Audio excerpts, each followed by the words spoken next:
Miércoles 14 de abril de 2021, soy Paloma Barreto y comenzamos JN Noticias con nuestros principales titulares.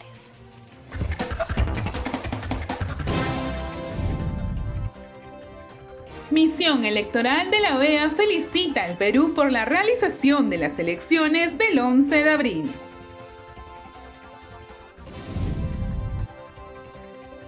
Presidente Francisco Sagasti resaltó transparencia y neutralidad observada en comicios. Más de 270 candidatos expusieron propuestas en programas que puso a disposición el Jurado Nacional de Elecciones.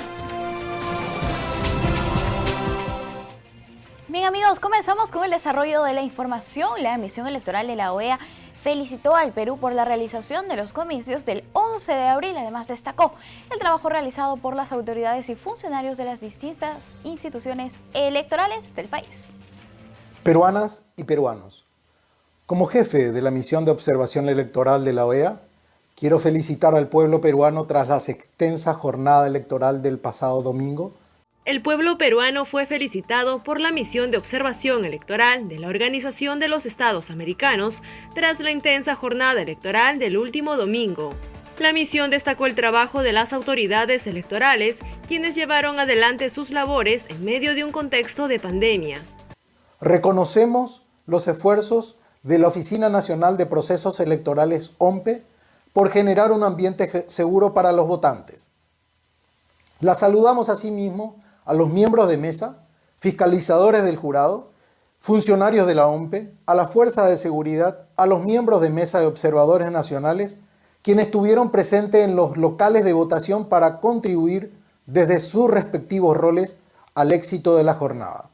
Uno de los aspectos observados por la misión es el retraso en la instalación de las mesas debido a la ausencia de quienes habían sido convocados a integrarlas.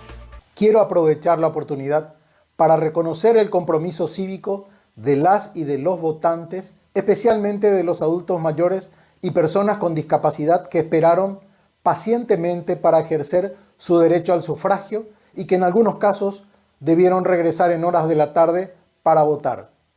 Pese a los retrasos en el territorio nacional, hubo solo una mesa que no abrió.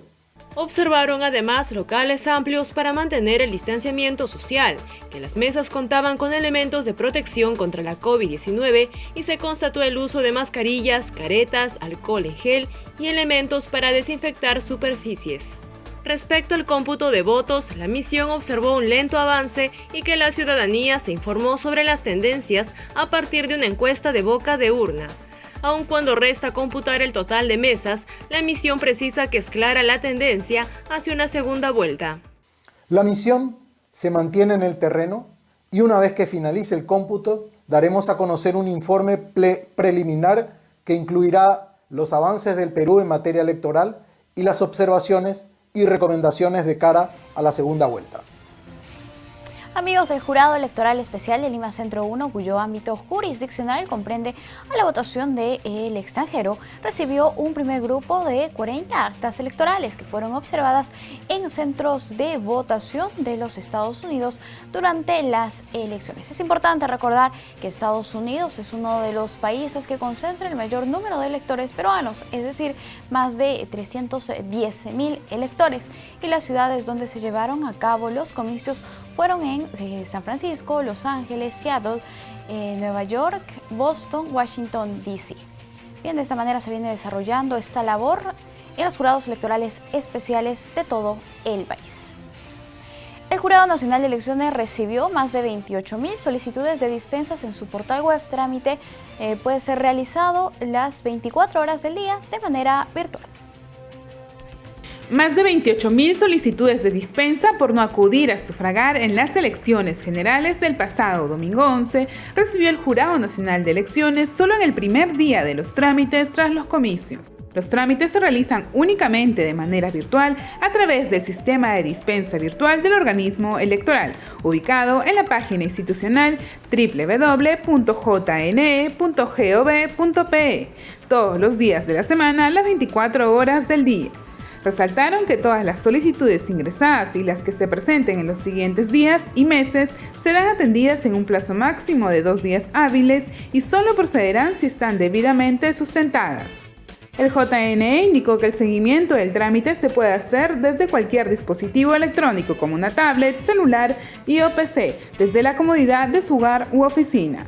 Esta medida evitará el traslado físico a las sedes del Jurado Nacional de Elecciones, la formación de colas y aglomeraciones que puedan exponer a los ciudadanos a un posible contagio con la COVID-19. Recordamos que para estas elecciones también hay la causal por grupo de riesgo por la COVID-19, ciudadanos con más de 65 años o con condiciones de comorbilidad o aquellos impedidos de ingresar a su local de votación por parte de la OMPE al tener una temperatura superior a 37.5 grados y diagnosticadas asimismo con dicho virus. El trámite solo en estos casos será gratuito.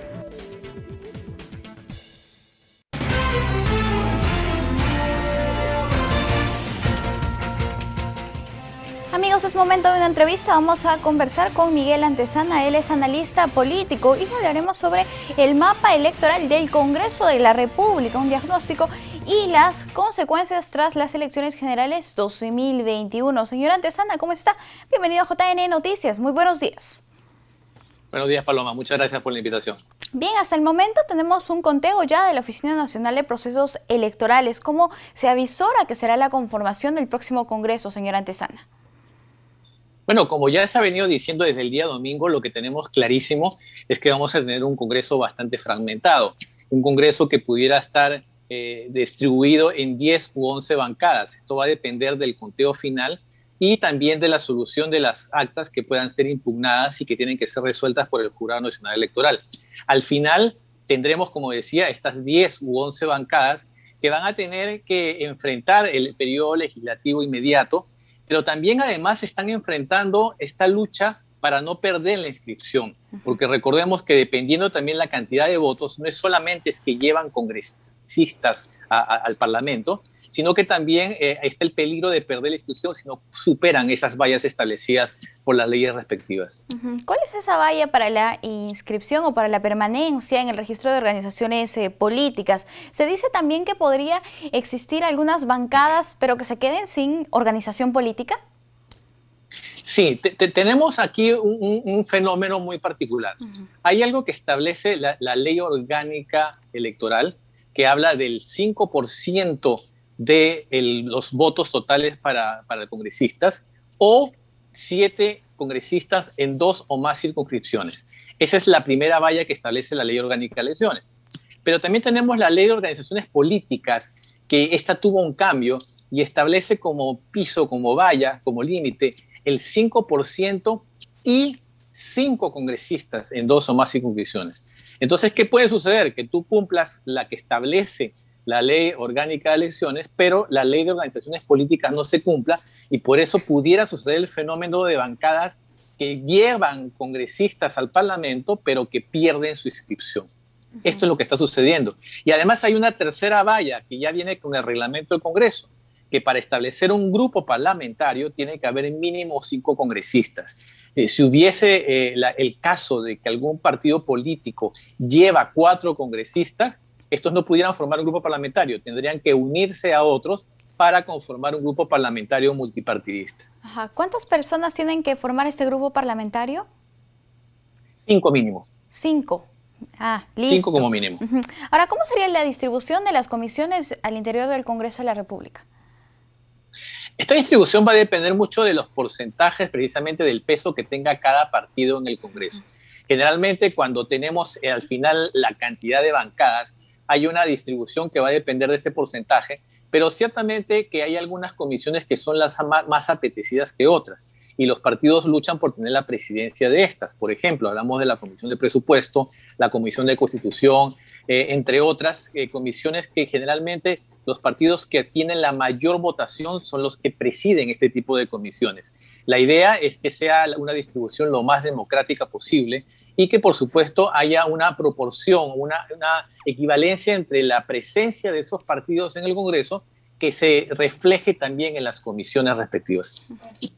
Bien, ahora, las organizaciones políticas que tienen representación en el Congreso de la República reciben financiamiento público. ¿Qué pasaría si tenemos alguna bancada pero no tiene organización política? ¿Perderían totalmente este financiamiento que brinda la Oficina Nacional de Procesos Electorales? La lógica nos dice que sí, porque al dejar de existir estos partidos políticos, ¿a quién financiarían? Entonces ahí comenzaría precisamente el proceso para reinscribirse, para tener nuevos militantes, etcétera. Eso no implica que arrastren los fondos que tenían. En ese momento se corta inmediatamente la asignación de recursos. Bien, ahora respecto a la mesa de instalación, ¿por quiénes estaría conformada? La tradición nos dice y la norma nos dice que es el que obtenga el mayor número de votos, el de mayor votación, la persona de menor edad y la persona de mayor edad. Entonces, son 3 personas que integran esa mesa de transición, mesa de instalación, que van a llevar a cabo la elección de la primera mesa directiva del nuevo Congreso. Por ahí se han estado filtrando posiciones en el que dicen que quien obtenga la mayoría de los votos es el que preside el Congreso, y eso no es así. Estaría conformando o presidiendo esta mesa de instalación, más no el Congreso. Ellos tienen que precisamente promover la elección que elegirá a la nueva junta directiva. Claro, ¿y cómo se elige esta mesa directiva? ¿Todos los congresistas votan? Todos los congresistas votan, ahí es un voto secreto. Lo que tiene que es conformarse una plancha en el que generalmente tratan también de hacerse las alianzas. Si no hubiese un partido con una mayoría absoluta, en este caso comienzan precisamente las negociaciones para que haya una mesa de consenso entre los partidos que tengan una mayor cantidad de votos. Aquí comienza también, yo creo que es la primera gran negociación política del primer Congreso para conformar esa mesa directiva. Así es. Ahora hablemos un poco de la agenda prioritaria que tendrá este legislativo nacional. Uno de los temas más importantes seguramente es la conformación o la elección de los nuevos miembros del Tribunal Constitucional que ya tienen su mandato vencido hasta el momento. Sí, hay varios temas y entre ellos el que tú acabas de mencionar, la elección de los miembros del Tribunal Constitucional. Recordemos que es un tema polémico, recordemos que fue un tema que precisamente desembocó en la solicitud de la cuestión de confianza y más adelante la disolución del Congreso en ese momento. Por lo tanto, aquí lo que debería hacerse es un proceso lo más transparente posible, que no se maneje a través solamente interno del Congreso, sino también que haya una postulación, que haya un conocimiento de los candidatos y que haya una selección, si bien es cierto que va a tener un factor político, pero también que haya un criterio técnico y un criterio de conveniencia para el país. No debería manejarse esto por distribución de cuotas de presencia política, cuotas de poder, sino por conveniencia para la sociedad, para no llevar a conflictos posteriores, porque el Tribunal Constitucional tiene entre sus manos pendiente muchísimas decisiones de gran importancia.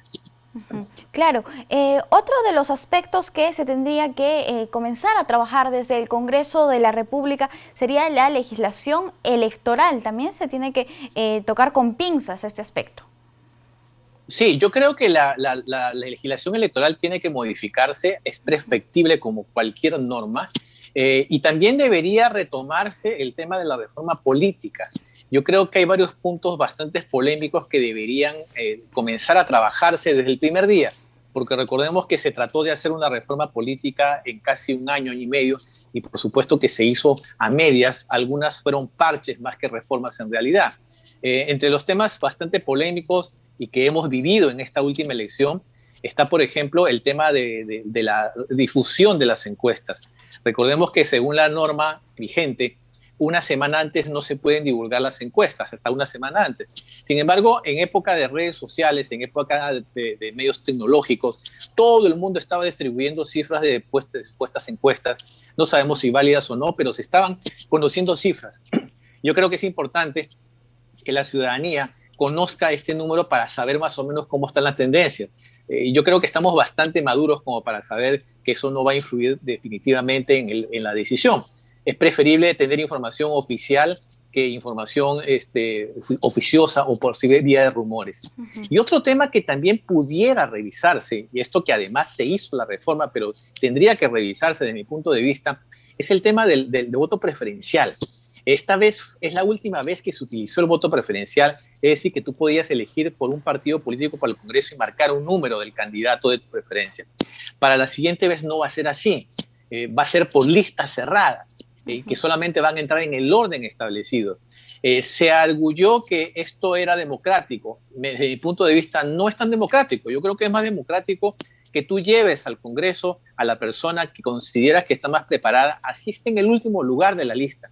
Esto debería revisarse, esto debería tener una discusión mucho más amplia. ¿Usted está a favor del voto preferencial? Sí, yo estoy a favor del voto preferencial. Uno de los argumentos para eliminar el voto preferencial es que no había igualdad de condiciones, que aquel candidato que tuviese mayores recursos pudiera hacer publicidad y llevarse ese bolsón de votos.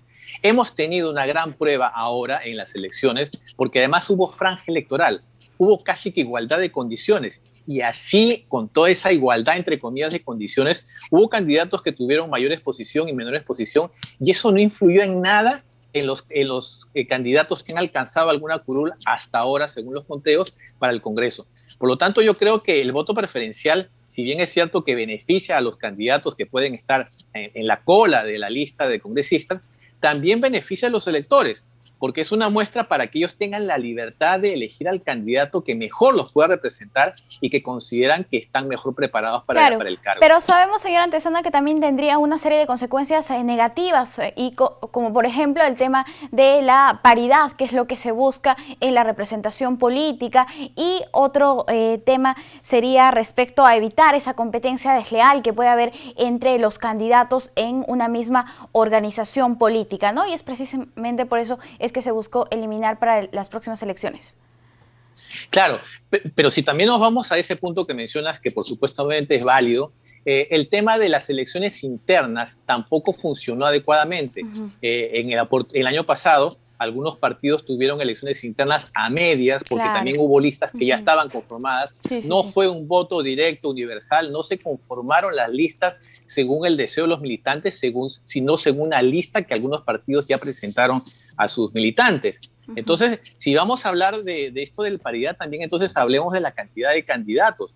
Muchas listas se conformaron con hombres y mujeres, pero solamente para cumplir con la norma, no porque realmente hay un deseo de tener esa paridad. Bien, por lo tanto, yo creo que siempre es perfectible, ¿no? Claro, en todo caso, las organizaciones políticas también tendrían que replantear mejor sus listas al Congreso y sus fórmulas presidenciales, pero seguramente con las PASO, que se van a celebrar ya para las próximas elecciones generales, también se podrá superar estos inconvenientes que hemos tenido en la oferta política. Ahora, retomando al tema del Congreso y de sus funciones, su labor fiscalizadora, ahora que ya no van a tener la inmunidad parlamentaria, ¿usted cree que eso va a ser una limitante para que ellos cumplan sus funciones? Yo creo que no. Además, habrá que ver cómo se implementa este tema de la no inmunidad, que muchas veces, como sabemos, se ha convertido en impunidad parlamentaria. Yo quisiera ver los primeros procesos en los que se afronten precisamente congresistas electos o congresistas en ese momento en funciones, para ver si hay comisiones de ética que protegen o comisiones de ética que entorpecen precisamente levantar ese foro parlamentario. Yo creo que no debería absolutamente ver con la función fiscalizadora de la función parlamentaria en sí misma. En todo caso, para eso tenemos también a los accesitarios. Si hay algún congresista que por precisamente haber cometido algún delito o ser enjuiciado o ser acusado tenga que salir del Congreso, para eso tiene a los suplentes. Claro. Entonces, la institución está por encima de las personas. Listo, excelente. Señora Antezana, muchísimas gracias por estar con nosotros en JN Noticias. A ti, Paloma, muchas gracias. Hasta una próxima oportunidad. Listo, amigos, vamos a hacer una breve pausa. Volvemos.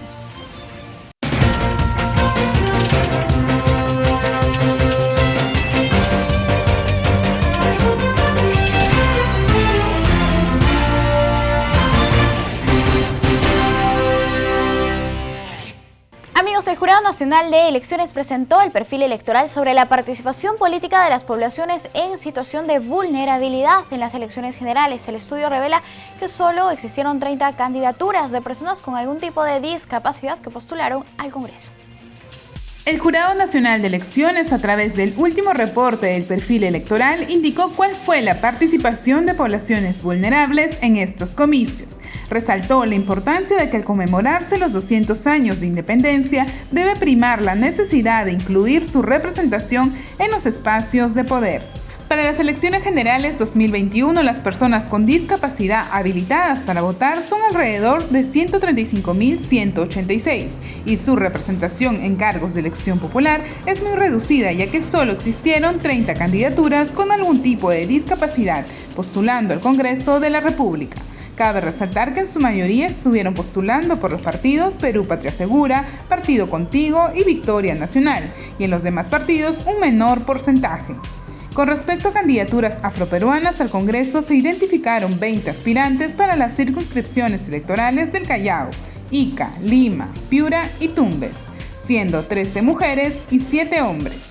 Así también la participación política de la comunidad LGTBI desde las elecciones generales 2006 hasta las elecciones congresales extraordinarias 2020 se registraron un total de 40 candidaturas.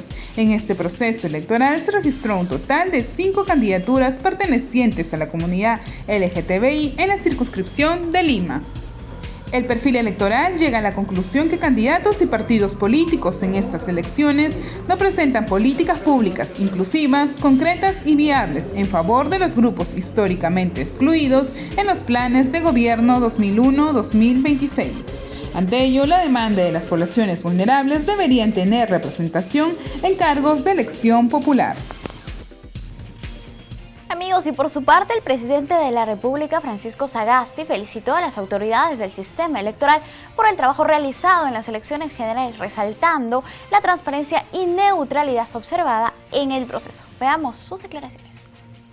Quisiera agradecer a la ciudadanía que este domingo pasado se volcó masivamente a votar. Hemos tenido un proceso electoral limpio, tal como lo prometimos al iniciar el gobierno de transición y emergencia, donde no hay dudas, donde no hay cuestionamientos, donde el gobierno ha mantenido una estricta neutralidad. La participación de la ciudadanía demuestra una vez más la voluntad de ejercer su derecho a elegir a sus gobernantes y cumplir con su obligación de votar. En las próximas semanas, en los próximos meses, ustedes, toda la ciudadanía, elegirán a quienes regirán el destino de nuestro país durante los primeros 5 años de nuestro tercer siglo de vida independiente. Vamos a ver más adelante esta información. Recordemos que nosotros tuvimos 13 programas realizados, producidos aquí por JNTV, en los que participaron los candidatos a la presidencia, al Congreso de la República y también al Parlamento andino. Más adelante vamos a ir con esa información. Les contamos que tras la primera vuelta de las elecciones generales, este es el panorama de las oficinas del RENIEC en la ciudad de Trujillo, en el norte peruano. El informe es de nuestro canal aliado TV Cosmos. Hace unos días, ciudadanos formaban largas colas en las sedes del RENIEC de Trujillo, algunos con bebés en brazos soportando dificultades tras el retraso, otros reclamando por la lentitud de la cola. Sin embargo, hoy las oficinas registraron ausentismo en las 2 sedes. El jefe regional del RENIEC, José Terrones, señaló que esto viene sucediendo a nivel nacional. De Cosmos Televisión, efectivamente, el día de hoy, ¿no? El día de hoy estamos acá en la oficina registral del Arco, ¿no? Como pueden apreciar, hay ausentismo de público, de ciudadanos para hacer trámites o recoger DNI. Totalmente diferente con los últimos días, pues, que teníamos las grandes colas, pero de alguna forma hemos estado, digamos, atendiendo de forma normal, ¿no? Estamos, ¿no? Con público, poco público a nivel de, ¿no? Pueden apreciar, poco público a nivel de nuestras oficinas, y esto es la característica a nivel nacional en estos momentos. Mismo Terrones informó que el documento nacional de identificación vencido también servirá para las elecciones segunda vuelta del mes de junio. Bueno, la vigencia del DNI se mantiene hasta el 30 de junio, o sea, también pueden votar con el DNI caduco, el DNI vencido, pero tienen la oportunidad de poder realizar sus trámites en estos momentos que hay poco público a nivel de todas nuestras oficinas. Usted puede acudir a RENIEC en los horarios de 7:15 a 11:45 y en la tarde de 12:45 a 4:45. A nivel de provincia solo se atiende en el horario de la mañana. Amigos, rápidamente vamos a revisar la página oficial de la Oficina Nacional de Procesos Electorales. Vamos a ver cómo se tienen los resultados hasta el momento. Revisaremos primero en el caso de la elección presidencial, lidera Pedro Castillo, pero vamos a ver en qué porcentaje se encuentra el conteo. Está al 99.0%. Ya faltan hay muy pocas actas para ser procesadas por la Oficina Nacional de Procesos Electorales. Pedro Castillo es quien lidera la elección presidencial con el 19.08%. Estamos hablando de más de 2 millones de electores. Luego está Keiko Sofía Fujimori con el 13.13%, con más de 1 millón de electores, 855,000. Seguido en tercer lugar de Rafael López Aliaga de Renovación Popular con un 11.6%, con 1.620.000 electores. En cuarto lugar se ubica Hernando de Soto de Avanza País con 11.5%, con 1.608.000 electores. Vamos a revisar ahora la elección presidencial. Sí. Congresal, precisamente vamos a ver, pero vamos al resumen general, ¿no? A los resultados generales por organización política. Perfecto. Aquí tenemos liderando también en esta organización congresal con el 98.3% de actas procesadas al Partido Político Nacional Perú Libre con 14.03%.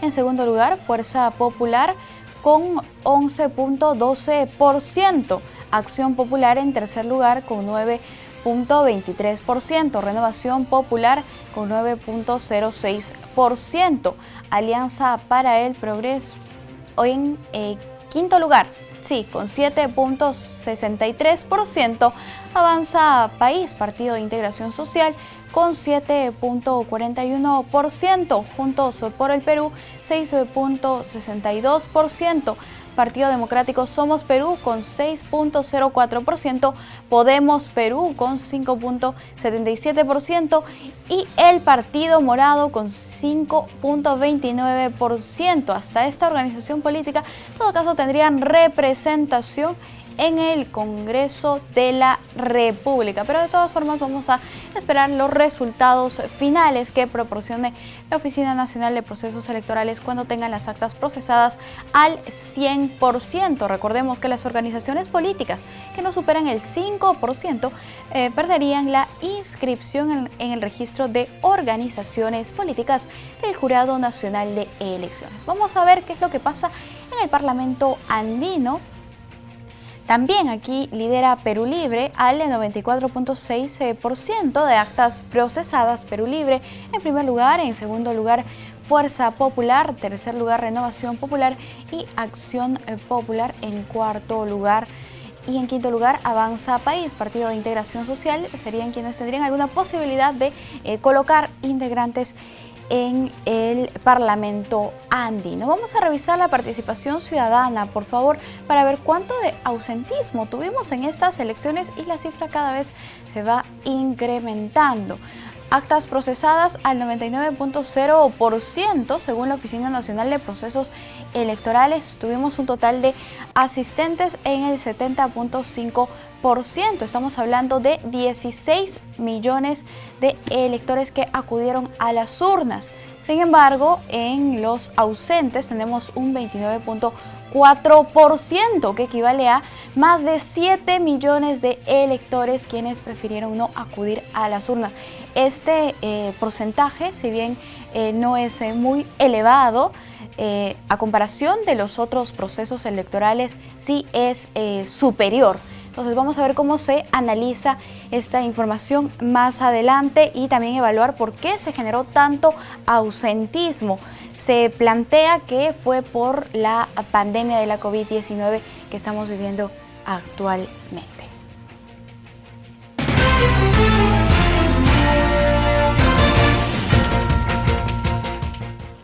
Amigos, vamos a hablar sobre la labor del Jurado Electoral Especial de Lima Centro 2 tras los resultados de las elecciones generales 2021. Nos encontramos con su titular, se trata de la doctora María del Carmen.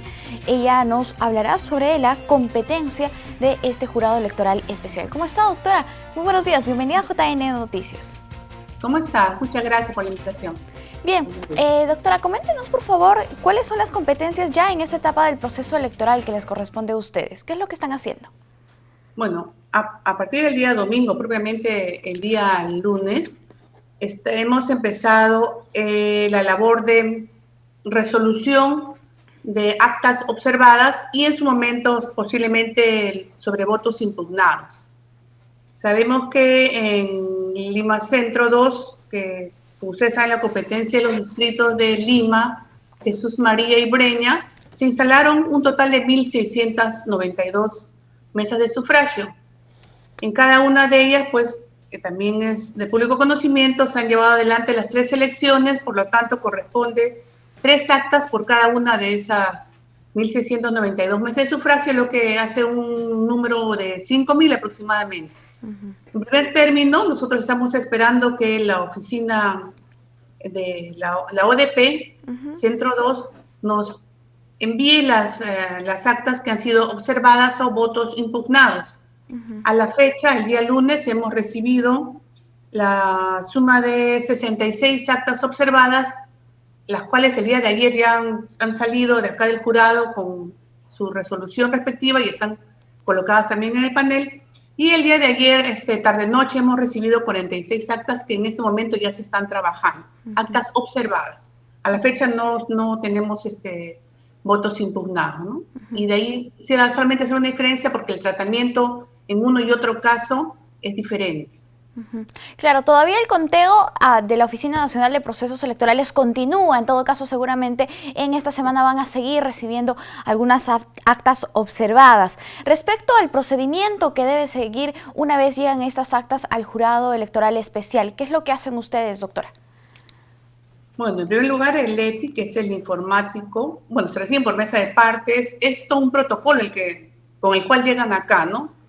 Está viniendo inclusive el propio jefe de la ODP Centro 2, con resguardo igualmente, se reciben por mesa de partes y luego se hace un ingreso escaneado a través del informático, el ETI de acá del jurado electoral, y con todo ello ya propiamente pasa a manos, ¿no?, por decirlo de alguna manera, de la secretaria de este jurado electoral especial, la cual va verificando o da cuenta del tipo de observaciones de cada una de las actas.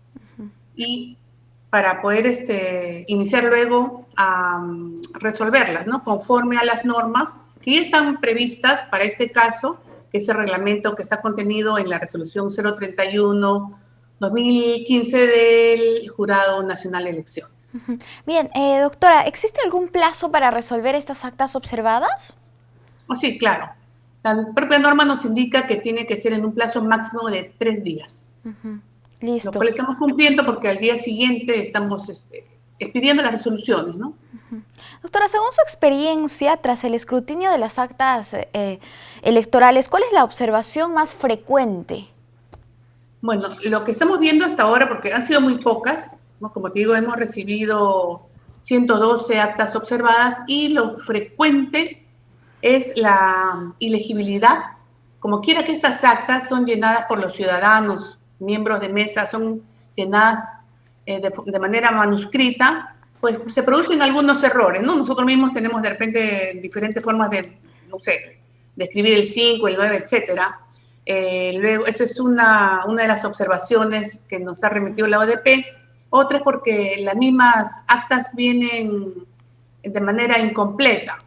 A veces, quizás como son muchos recuadros, pueden haber errores, ¿no?, en el llenado, en el superior, etcétera.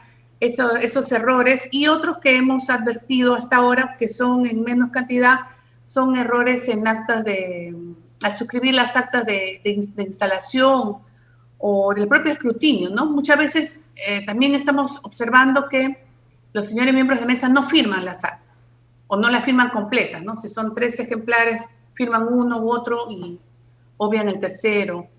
Y esas situaciones son las recurrentes que estamos viendo en este poco número, digamos, ¿no?, que hemos recibido hasta la fecha. Perfecto. Doctora, muchísimas gracias. Nos gustaría que usted se dirija ahora a la ciudadanía, que dé un mensaje final, sobre todo en cuanto al compromiso que tiene el colegiado que usted lidera. No, sí, efectivamente, y conforme a las oportunidades que ustedes nos han brindado, ese colegiado, el Lima Centro 2, está comprometido de manera absoluta y responsable con lo que queda de estas elecciones. Actualmente nos encontramos pues ya en las etapas probablemente de impugnación o de observación de algunas actas. Estamos resolviendo, y disculpen y repito nuevamente, el compromiso de nosotros es de la manera más célere. Estamos a la espera de la documentación que nos puede enviar la ODP, ¿no? Que confíen en nosotros, en la forma que estamos resolviendo, la cual no se ajusta sino a los reglamentos, que en este caso están vigentes desde el año 2015. Eso sería todo. Bien, doctora, muchísimas gracias. Ok, a ustedes, gracias. Hasta una próxima oportunidad. Vamos a hacer una pausa y volvemos.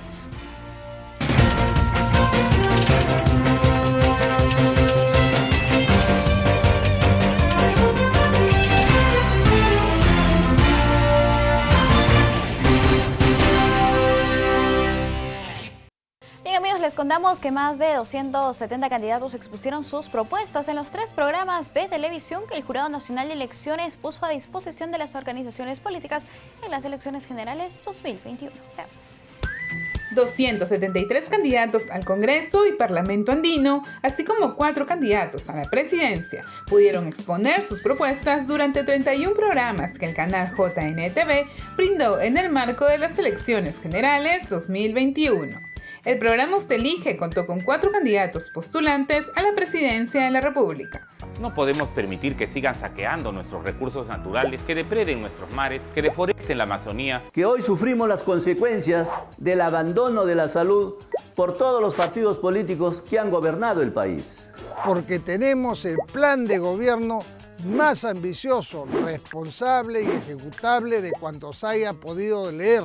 Además, el programa Conoce a tu candidato presentó a 144 candidatos al Congreso, abordando en cada episodio distintos ejes temáticos y con la intervención de preguntas de periodistas reconocidos. Vacunas, equipamiento médico que sea eficaz. Tenemos énfasis en la salud, la alimentación y la educación dentro de nuestro plan de gobierno. Inyectar 15.000 millones de soles a las familias para reactivar la economía interna desde el primer día de gobierno.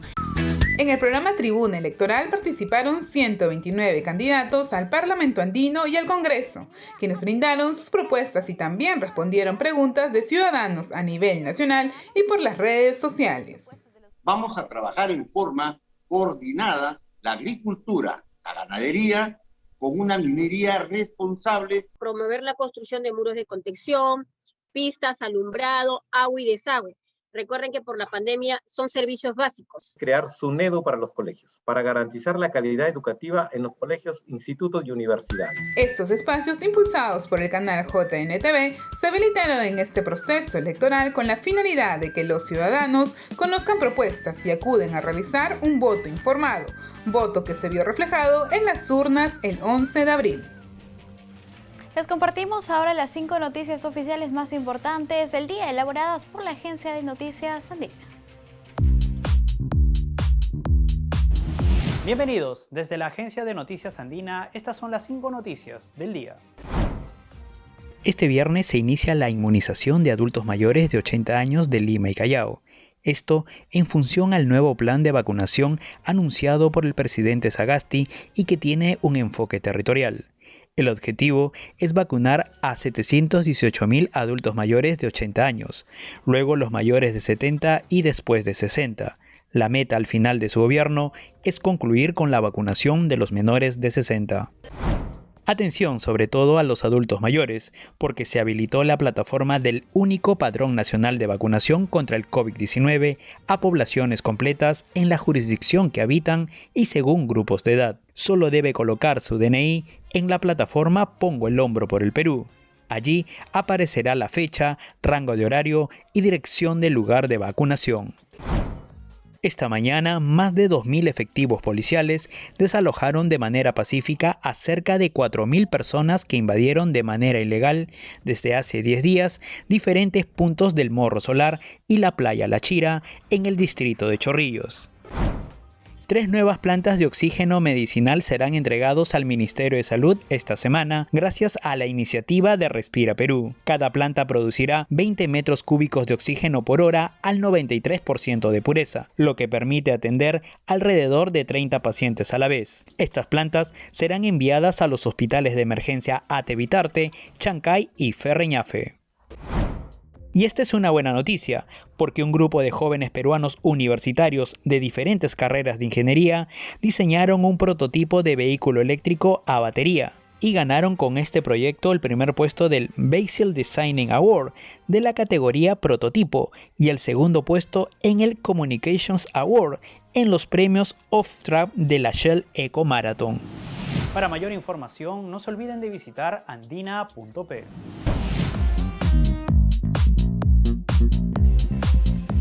El Ministerio de Desarrollo e Inclusión Social nos informa de sus principales actividades a nivel nacional en su microinformativo MIDIS. En este instante presentamos el informativo MIDIS. ¿Cómo están? Hoy es miércoles 14 de abril del 2021. Estas son las principales noticias.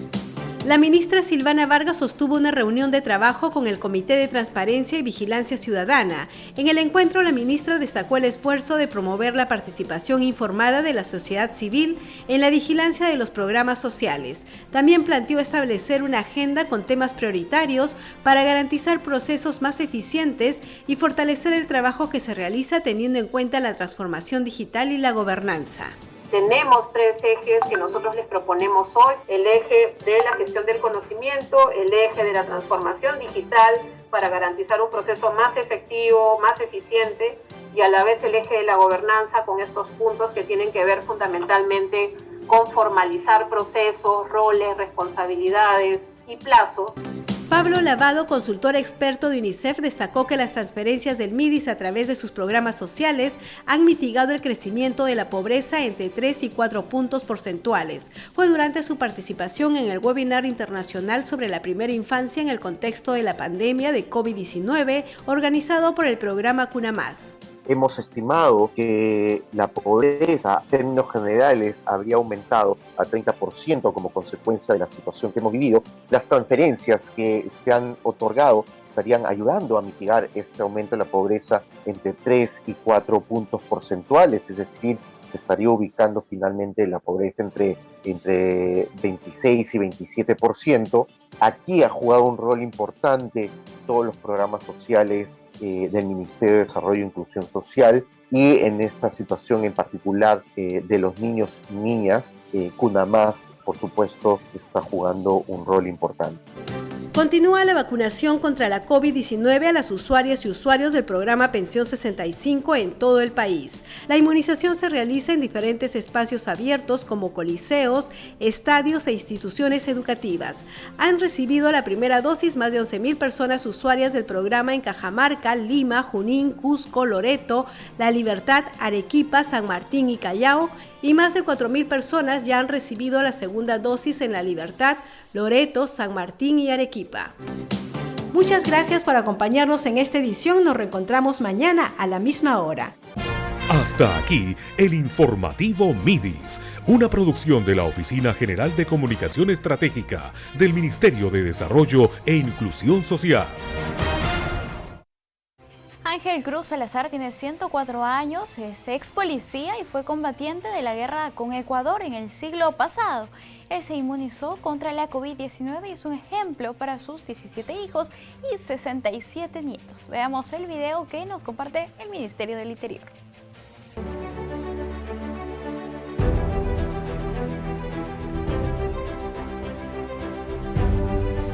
Padre, Ángel Cruz Salazar, sargento primero de la Benemérita Guardia Civil, ha hecho 33 años de servicio. Nació en 1941 con Ecuador, en Salumía. En una oportunidad hizo el seguimiento, como es costumbre en la Policía Nacional, y y por coincidencia era su yerno, por pasarse una luz roja, y le puso su papeleta de información. Ese es el mensaje, un principio de autoridad, un ejemplo. Tiene 14 hijos, 7 hombres, 7 mujeres, de los cuales tiene 67 nietos y 67 bisnietos. De sus 14 hijos, 5 son policías y ya en la situación de retiro. Siempre ha sido un hombre correcto, él nos ha cuidado mucho. Todo eso se ha compenetrado para darnos esta felicidad que tenemos ahora, ¿no? Vemos que mi papá está contento. La vacuna va a ser como una defensa a lo que venga, al bien de nosotros, que nos apliquemos esta vacuna porque va a hacer que la pandemia desaparezca.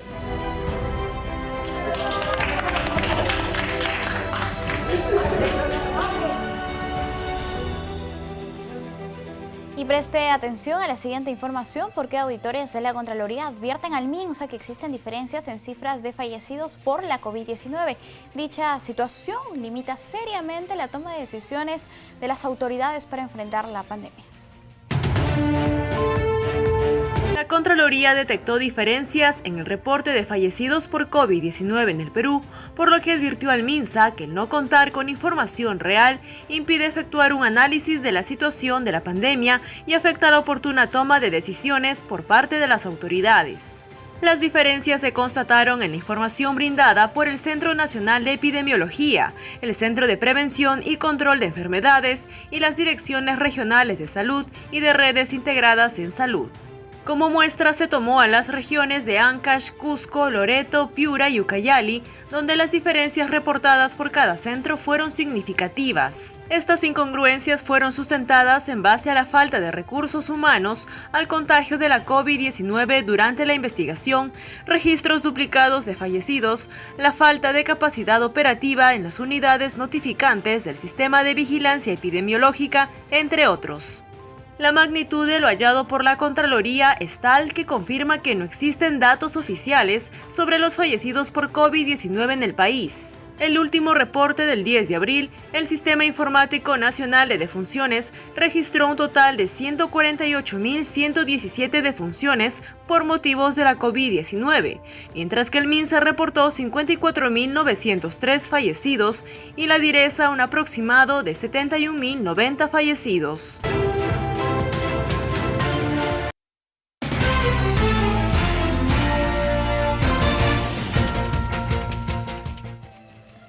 Comenzamos nuestro bloque internacional con un enlace telefónico desde Santiago de Chile con nuestro corresponsal Pepe Salinas. Él nos informa sobre la nueva ley de extranjería de ese país y que interesa a la gran comunidad de peruanos residentes en Chile. Adelante, Pepe. Muchas gracias por el pase. Desde Santiago de Chile informando Pepe Salinas para el canal del Jurado Nacional de Elecciones. Después de casi 8 años de tramitación en el Congreso, el presidente de la República, Sebastián Piñera, promulgó la nueva ley de migraciones que reemplaza a la ley que data del año 1975, estableciendo claramente los deberes y obligaciones de los migrantes que arriben a Chile desde ahora. Además, forma parte del compromiso que asumió el gobierno para una migración segura, regular y responsable, dijo el presidente Sebastián Piñera, una vez firmado esta nueva ley en la ciudad de Iquique. ¿Cuáles son las principales normas y establecimientos, cambios que establece la nueva ley de migraciones?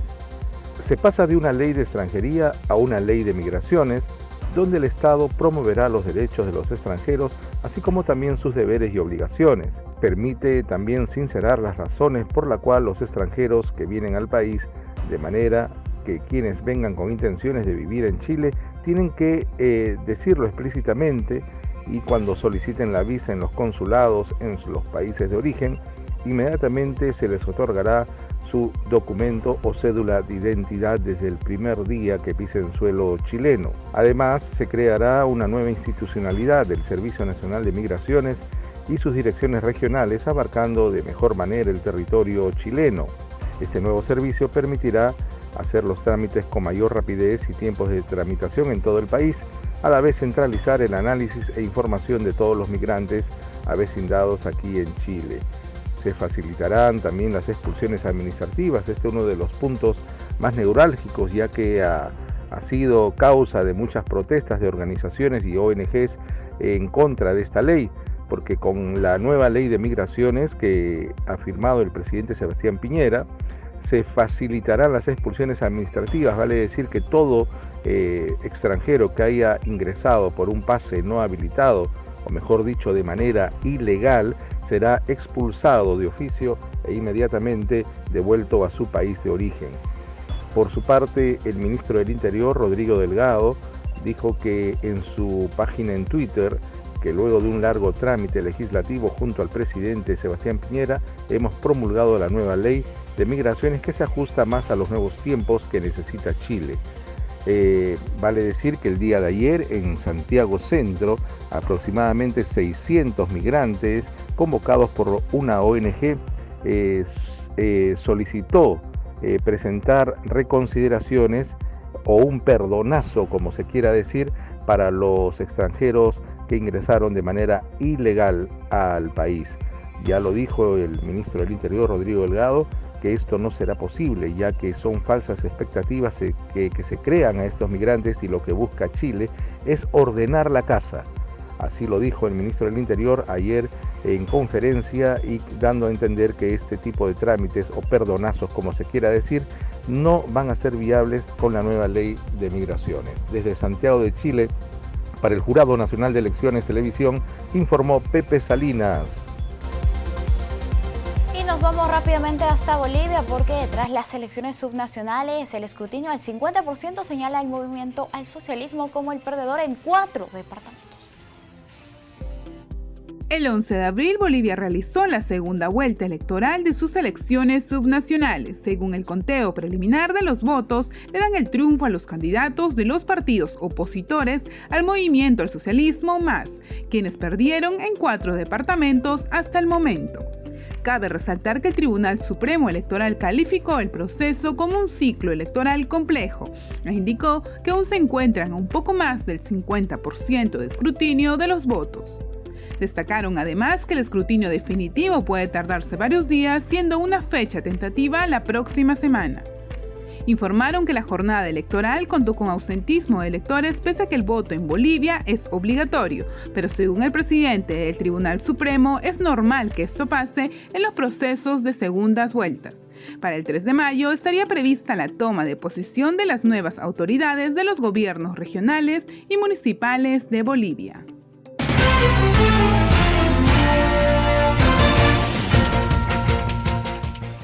Amigos, se acabó el tiempo. Gracias por acompañarnos en JN Noticias. Los dejamos con imágenes de Tarapoto. Permiso.